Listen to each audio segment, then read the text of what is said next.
The EU is in the European Union, an economic and political union of 28 European member states, of which the UK is one. The EU operates a single market, allowing the member states to trade more easily. This single market means that goods, money and people can easily move around the EU. It can also make laws on justice and home affairs. Any laws made by the EU must be followed by all the members. To join, a country must be in Europe, and it must treat its residents fairly by respecting their human rights. It must also have a good economy that isn't controlled too strongly by the government, and the country must make changes to their own laws so that they don't clash with EU law. Eurosceptics are people who don't want to be part of the EU.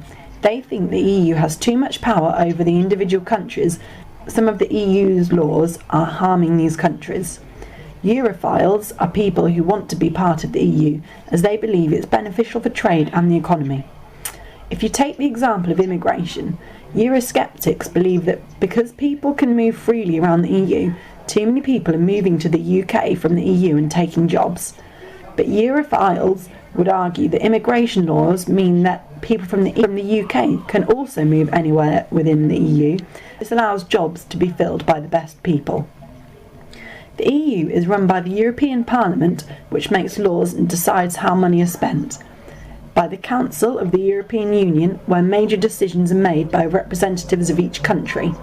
For example, if a decision is to be made on agriculture, then all the agriculture ministers will meet and decide. The European Commission covers the day-to-day running of the EU, such as making sure laws are passed properly. The European Council consists of heads of each country meeting 4 times per year to decide on what they want to happen.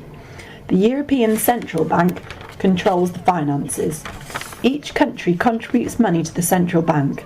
The Court of Justice of the European Union ensures the laws are observed.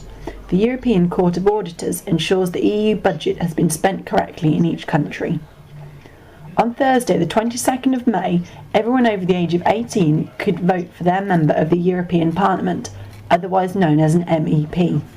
In the UK, we have 73 MEPs for different areas of the country.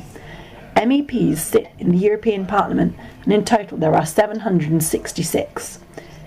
In the UK, UKIP won 24 seats, Labour won 20, the Conservatives won 19, the Greens won 3, the Scottish National Party won 2, the Liberal Democrats won 1, Sinn Féin won 1, the Democratic Unionist Party won 1, Plaid Cymru won 1, and the Ulster Unionist Party won 1. UKIP, a party which wants the UK to leave the EU, has the most seats in the UK. It has 24 out of the 73 seats available. However, UKIP cannot make the UK leave the EU, even though they are Eurosceptics and do not want to be part of the EU. If the Conservative Party win the next general election, they are promising a referendum on whether the UK will stay in the EU or not. Whilst lots of Eurosceptics from across Europe gain seats in the European Parliament at the elections on the 22nd of May, Liberals, who are in favour of the EU, still make up the majority of seats in the European Parliament, so lawmaking won't really be disrupted, and the EU isn't about to come to an end.